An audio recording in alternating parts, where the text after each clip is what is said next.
նախագահն էր որոշումներ կայացնողը, դա եւ մեր բոլոր դիտորդներն են ասել եւ ես որպես շրջիկ դիտորդ տեսել եմ բոլոր տեղերում, դա եղել է Սերժ Սարգսյանի վստահված անձը։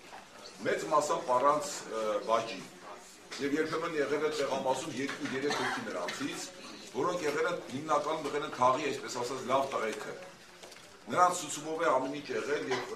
ուղղակի ես միտեղ ուղղակի ասեմ ես անկեղծ ասեմ, ես խոստացել եմ միտեղ, որ ներողություն խնդրելուց հետո դա չտարածեմ, երբ որ մեր դիտորդներից մեկը մի քանի անգամ ասել է, որ այս ինչ է կատարվում եւ այլն, եւ անդադ փորձել է, որ մի հոգի լինի նրանցից, որտեղ կփոխեմ այդպիսի խոսակցություններ եղել, ես գնացի այնտեղ համարյա քիչ էր կռիվլներ, հետո գիտեմ մի փոքր հանդարտվեցին նրանք, ներողություն խնդրեցին չփոխել այլևս այդպիսի բան չի լինի եւ այլն եւ այլն։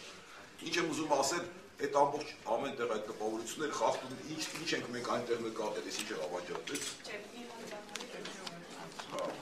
Ուրեմն ինչ ենք մենք նկատել, հա, եւ մի բան էլ ասեմ, էլի ամենակարևոր խնդիրներից մեկը,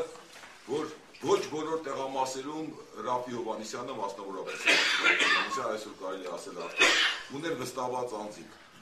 Շատ քիչ տեղերում կարելի է մատների վրա հաշվել մի երկու տեղում Հրանտ Բագրատյանն ուներ վստահված անձ։ Դիտորդներից կներեք մեծամտություն չտվա, եթե մենք այդտեղ դիտորդություն չանեին, գուցե տվյալներն այլ լինեին, որովհետև այդտեղ մյուս դիտորդություն իրականացնողները ես մեկի անունը միայն կտամ, որովհետև մեր դիտորդները հատկապես նրանց են դժգոհ, երբեմն նույնիսկ նրանք իրենց ավելի լկտի են պահում, քան Սերժ Սարգսյանի վստահված անձինք, այսպես կոչված ազատ հասարակության ինստիտուտի դիտորդները։ Հա։ Ես կուզենայի, որ դրա մասին բոլորն իմանային, ես բարձրաձայն եմ ասում, որտեղ բոլոր մեր դիտորդները դժգոհ են դիտ ագրեսիվ պահվածքով իշխանական այդ կազմակերպությանը։ Ուրեմն ընդհանուր առմամբ, տեսեք մենք ինչ ենք նկատել, ուրեմն ժամը 12-ը, նորից եմ կրկուսա, մինչև ժամը 3-ն է հիմնական, մնացածները ամփոփվում են, որտեղ գիշերը գնացել են տուն մարդիկ, մենք հեռախոսով մեզ ասել են տվյալները։ Ուրեմն սրա հետ կապված մի անգամից ասեմ, 10 սահմանի դիտորդը լսել է, թե ինչպես Սերժ Սարգսյանի վստահված անձը երկու կնոջ է ասում, որ կտա 40,000 դրամ, որպեսզի նրանք ապահովեն իրենց շենքի բնակչության հոսքը։ Այս կապակցությամբ ուրեմն ոստիկանությունը կարծես թե հարուցել է քրեական գործ եւ մեր դիտորդի հետ խոսել է հեռախոսով հրավիրել է ոստիկանություն։ Մեր դիտորդը Գյումրիից է եւ եթե գա մենք ասել ենք որ փաստաբանի ուղղությամբ կգնա։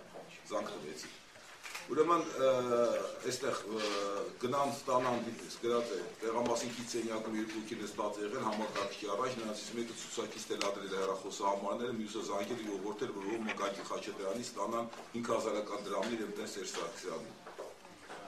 Ուրեմն եղել են ուղղորդելու դեպքեր։ Կողմնակի անձ մտել է տեղամաս, մոտեցել են տողներից մեկին ու առաջարկել 15-ից 20,000 դրամ գումար կարուսելի մեթոդի կիրառելու համար։ Հանձնաժողովի նախագահն դուրս է հրավիրել մեկնաբել, որ այդ անձը հոգեկան խնդիրներ ունի, ամենտեղից մեր դիտորդի ասելուց հետո։ Ուրեմն այստեղ սրա մասին չասենք, ես ուղղորդել է սրա մեծ չափ է եղել։ Ուրեմն մեր դիտորդը ինչ իմացել ով է մեր դիտորդը ասել է, ինձ ասեք թե մեր շենքից ինչքան մարդ եք գնում, ես գնամ մնացածին հետ բերեմ։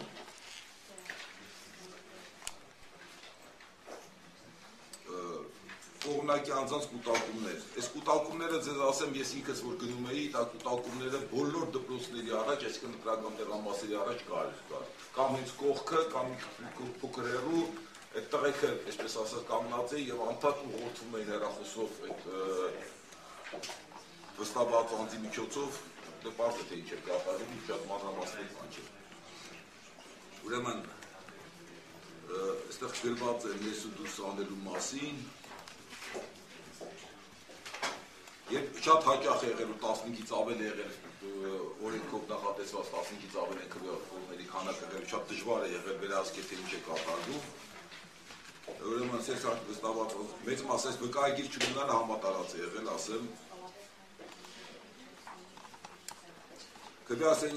Քվեարկության սենյակում 5 վստահված անձ ներկա եղել, որոնցից 4 եղել են Սերժ Սարգսյանի վստահված անձին։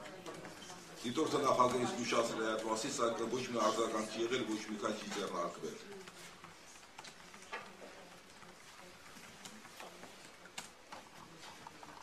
Ուրեմն քվեարկության գաղտնիության խախտում, հանձնաժողովի անդամը խոչընդոտել է քվեարկի ընտրության իրավունքը, քվեատու գծելու ժամանակ փորձել է ստուգել քվեատետիկի առկայությունը եւ այլն։ Գրանցվել է ընտրության գաղտնիության խախտման դեպքեր քաղաքացիներ քվեարկելուց հետո քվեաթերթիկները ցույց են տվել Սերժ Սարգսյանի վստահված անձի 6 տեղամասում։ Վերջինիս կողմից կատարվել է նաև տարեց անձանց ուղղորդում։ Գրանցվել են դեպքեր, նույն անձը քվեարկել է երկրորդ անգամ։ 6 տեղամասում քվեարկելուց մեկից ավելի ընտրողներ են եղել, մի քանի դեպք է գրանցվել եւ գրանցել ընտրողի տվյալները։ Սարգսյանի վստահված անձը քվեարկության կատարած տատիկի ձեռքից բերել է քվեաթերթիկը ծալել դրել ծրարի մեջ ապա տվել է կնիկ դնող հանձնաժողովի անդամի, որից հետո տատիկը ծրարը գցել է եւ այլն։ Ուրեմն լցոնման փորձեր են եղել մեզ մոտ, լցոնումներ չեն եղել բարեբախտաբար։ Առավոտյան 12-ի ժամանակ ընտրողներից մեկը նկատել, որ տրամսակում իր անվան դիմաց ստորագրված է։ Սրա առաջուց բողոքել հանձնաժողովի նախագահին, որ մեկնաբանը դա խախտում չէ, գուցե սխալմամբ քաղաքի եղբայրն է ստորագրել եւ այլն։ Գրանցվել է դեպք, երբ բացակ անձի դիմաց ստորագրված է եղել։ 636 տեղամասում փորձել է լցոնում կատարել։ Ինքին մտնել է տեղամասը փորձել ծրարների խուրձը լցնել քվեատուփի մեջ։ Հանձնաժողովի անդամը կանխել է քաղաքացի գործողությունը։ Անհայտ անձը փորձել է համոզել, սակայն չի ստացվել։ Այլ անձնակի ներկայացում կրկնակի քվեարկություն, հանձնաժողովի նախագահն աղմուկը բարձրացրել նշելով, որ ընտրողներից մեկը փորձում է երկրորդ անգամ քվեարկել, նախագահին թույլ չեն տվել խոչընդոտել ընտրողին, ում հաջողվել է ծրարը գցել քվեատուփի մեջ։ Ճնշումներ մեր դեպքի ճնշում է գործադրվել, այդ լավ տնենք մի կողմ։ Պետիտորն նկատել, որ տեղամասերի չափում սերսկարիզավորված անձիկ միաժամանակ մի քանիսն է եղել, դրա մասին արդեն ասացի։ Այս կներեք ստղտ առասխալ կա, խուրձը, իագը դիտորդ նկատել խուրձը դսկված չէ։ Դիտորդն են անձը քվեարկության կեսին ներկայացել, որ Սերժ Սարգսյանը ամփոփումներից մեկի ժամանակ մի տեղամասում, բայց սա մի քիչ անհասկանալի բան է, բայց ամենևս նշել ենք։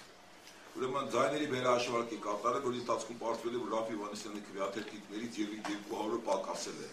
Մի պահ տեղամասի հոսանքը անջատվել է, որից հետո կորած քվեաթերթիկները նորից հայտնվել են։ Թե ինչ պատմություն է